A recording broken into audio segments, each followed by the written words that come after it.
Welcome back to the Real Talk with Thea show. We're sitting here with my three special guests, Miss Cherie, Louise, and Julie. And before the break, we was talking to Miss Julie about losing her mother.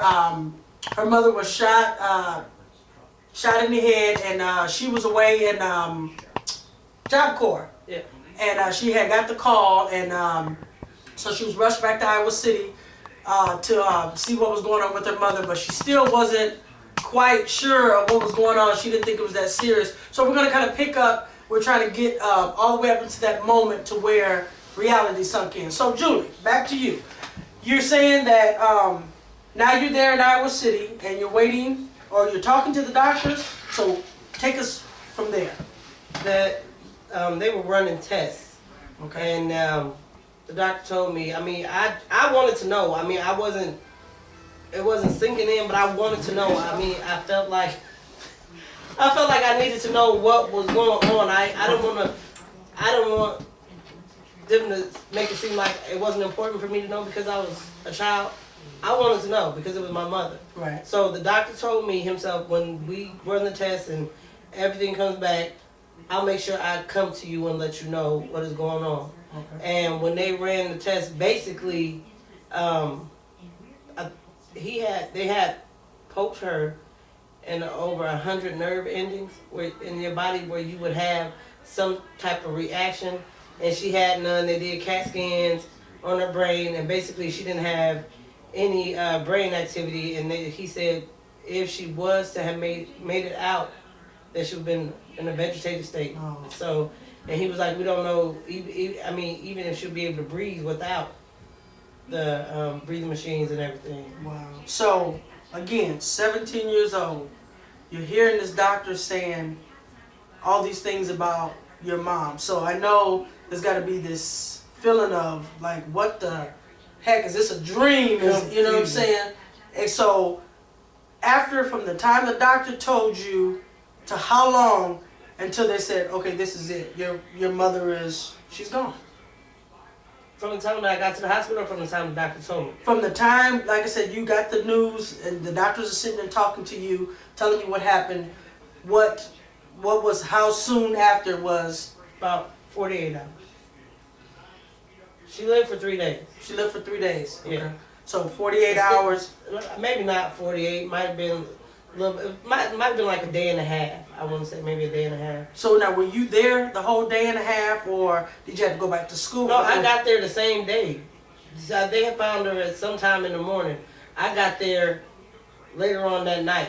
Oh, okay. And I was there I didn't leave the hospital. I was there for that whole time. Okay. So now that moment that they're saying, okay, she's gone, what was going through your mind? Your sister told me. My sister told you. Yeah, your sister Pat told me. Okay, so when she told you that, what was going through your mind? Here you are, a 17-year-old girl who has a little baby, and your mom, which you kind of like pretty much explained to us, you know, in your universe, that this uppity temple kind of like fun lady, all of a sudden they're saying she's gone. What was going through my mind? Nothing.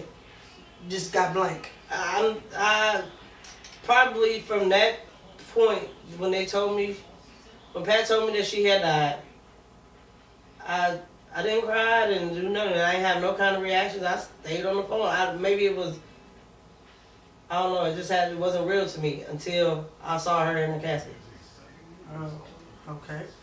Hold that thought. We're gonna go to Louise, because Louise you were 12 years old. That's and correct. now you have a younger sister. Exactly. Okay, so now give us a little bit about your mom, because many of you guys who know me, these are actually my relatives. These are my cousins, so I pretty much know. I'm older than all of them, and I pretty much know. And just to give a little history is that I was like pretty well, I wouldn't say raised, but I was babysitting Louise and her sister, you know, because her mom, she was like the type of hardworking woman who didn't trust too many people, you know, and she wanted the best for her kids, and she wanted the best kind of role models for her kids. And so, real simple type of woman, you know, believed in working hard and everything for her children. So, Louise, take us from where you at, just kind of give us a little bit of, I want you to be the voice for your mother.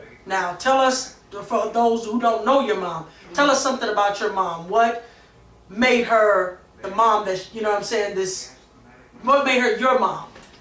Okay, what made my mom was just her strength and her correction, and she just was simply herself. She just fit in a category all by herself. All by herself. I mean, that's the best way I know how to describe my mother. So tell us something about, like I said, growing up in a household with your mom. What did you love the most about her? I mean, what did she do that sticks out in your head? You know what I'm saying? Just give us some little.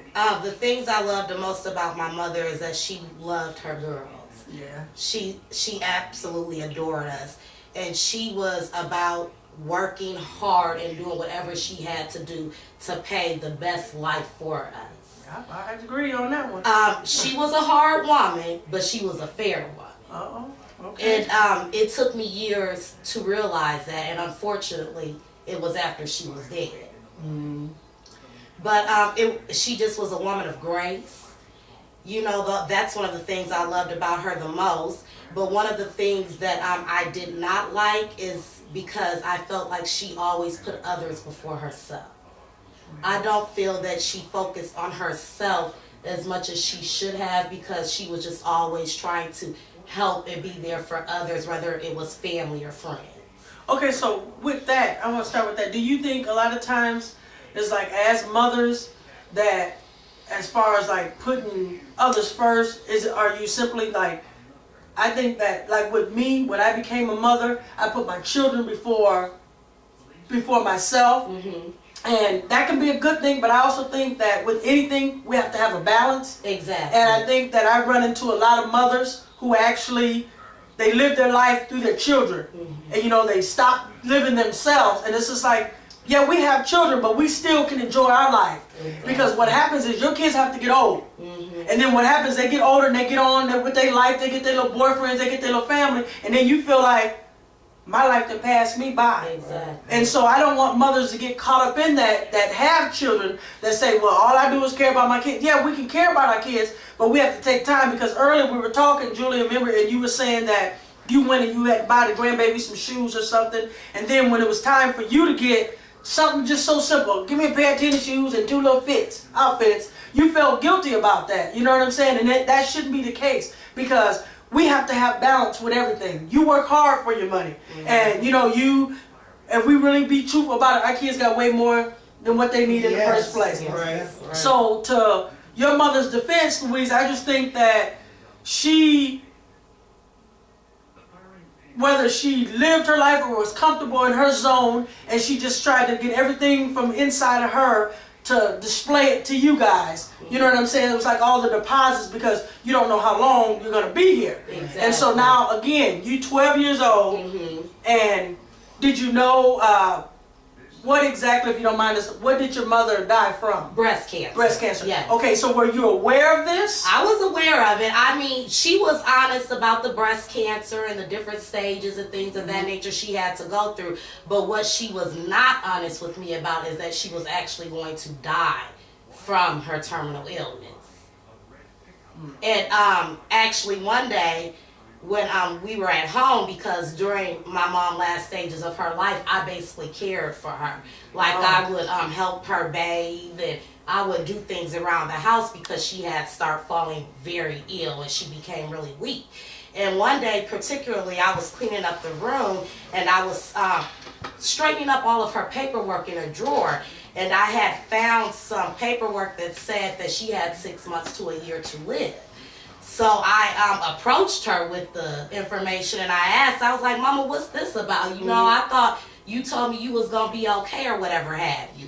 And she just kind of smiled and was like, Louise, quit being nosy. Don't worry about it. I told you I'd be all right. Because I was just always that curious child. And you know, when she addressed me like that, I really didn't think nothing of it. I was a kid. I didn't know. 12 years old? Yeah, so I'm just listening to what my mama telling me. And that's what I went, with. Okay. We're going to take a quick break. We was talking to Louise about the ending days of her mother. So when we come back, we'll continue with Louise. All right?